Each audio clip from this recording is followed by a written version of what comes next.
दोस्तों, 21 साल की एक खूबसूरत महिला शादी करके अपने ससुराल में जाती है। उसके ससुराल में केवल 4 ही लोग होते हैं। वो, उसका पति और उसके सास ससुर। पति शादी करके 2 से 3 महीने के बाद ही वो बाहर कमाने के लिए चला जाता है। अब घर में पत्नी अकेली रह जाती है। एक दिन अचानक रात में उसे शौच लगती है। उसकी नींद खुल जाती है।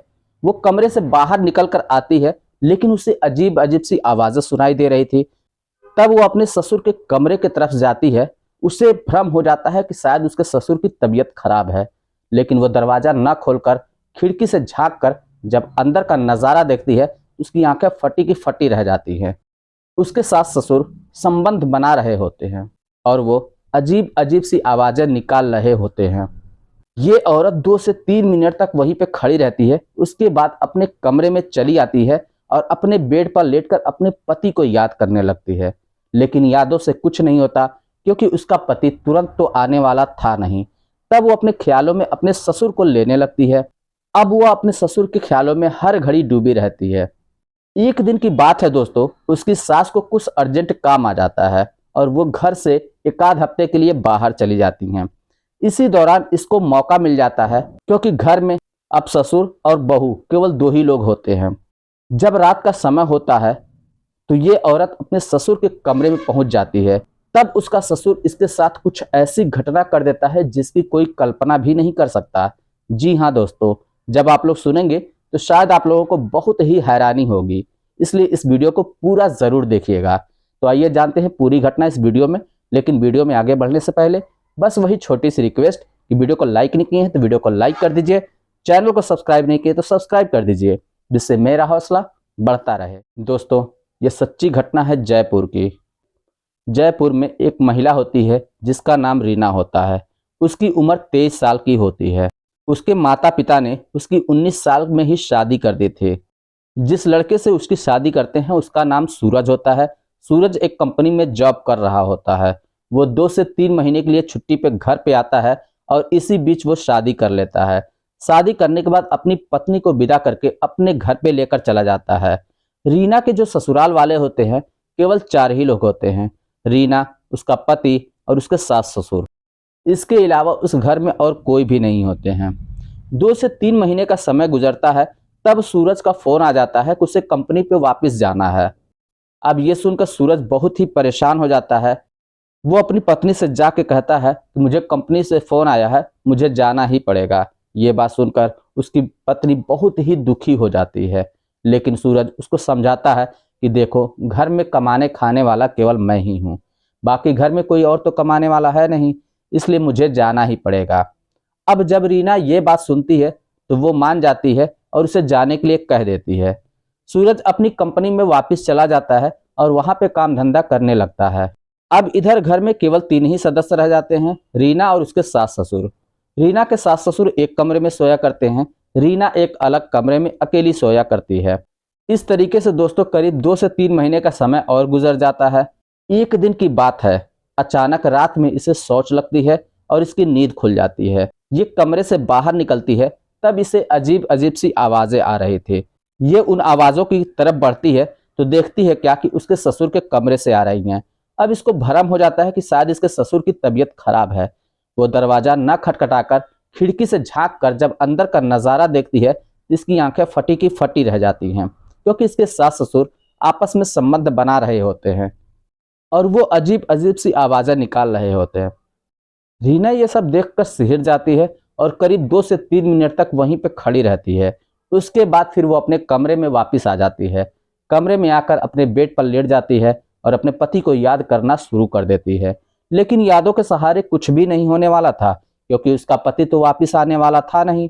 तो अब रीना अपने ससुर को अपने ख्यालों में लेने लगती है।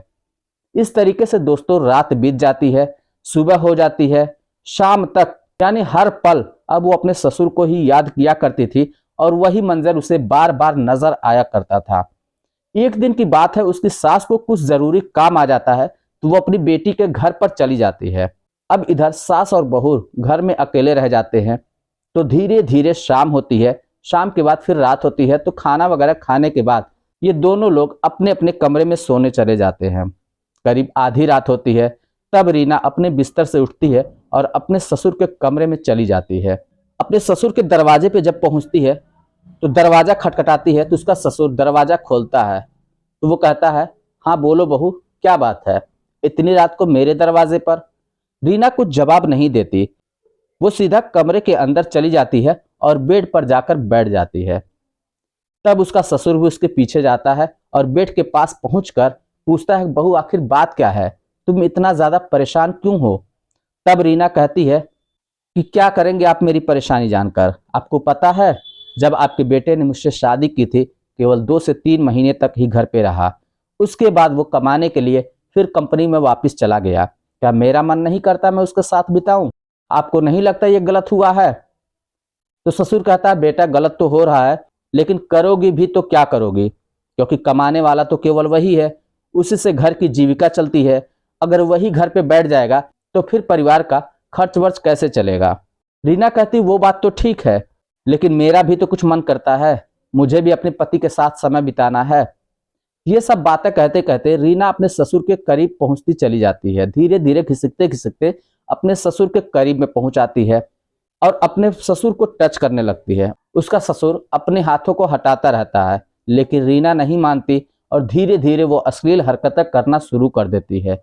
अब उसका ससुर ना चाहते हुए भी वो भी अश्लील हरकतें करना शुरू कर देता है और धीरे धीरे दोनों के अंदर उत्तेजना इतनी ज्यादा बढ़ जाती है कि दोनों धीरे धीरे करके अपने सारे कपड़े उतार देते हैं और उसके बाद उसका ससुर अपनी बहू के साथ संबंध बनाने लगता है।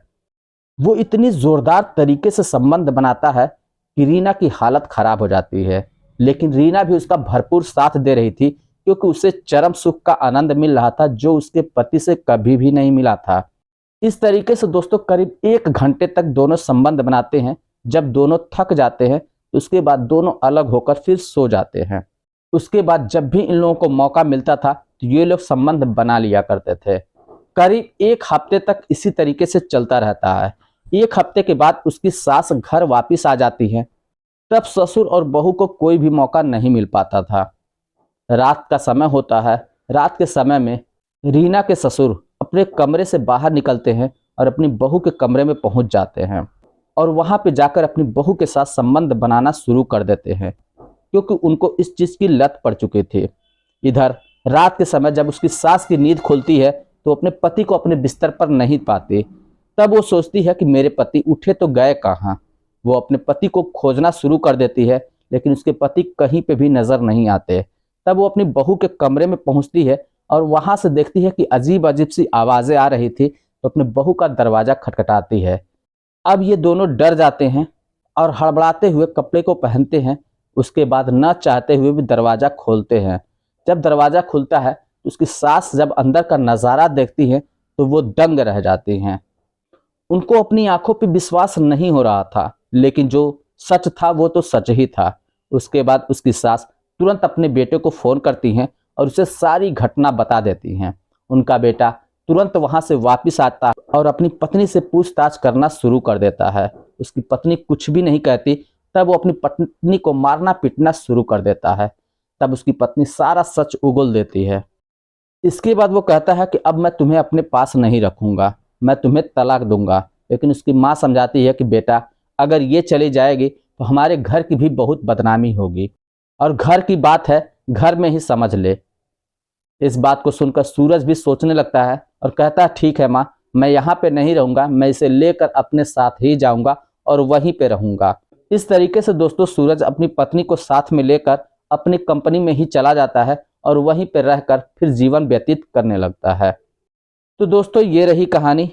इस कहानी से हमें ये सीखने को मिलता है कि हमें अपने परिवार को भी समय देना चाहिए। अगर परिवार को समय नहीं देते हैं तो रास्ता भटकते देर नहीं लगती। इस कहानी को सुनाने का मतलब किसी के दिल को ठेस पहुंचाना नहीं था, किसी के भावनाओं के साथ खिलवाड़ करना नहीं था, बस आप लोगों को सचेत और जागरूक करना था। वैसे आप लोगों की क्या राय है? आप लोगों की जो भी राय हो आप हमें कमेंट बॉक्स में लिखकर जरूर बताइएगा। चलिए फिर मिलते हैं नेक्स्ट वीडियो में। तब तक के लिए जय हिंद।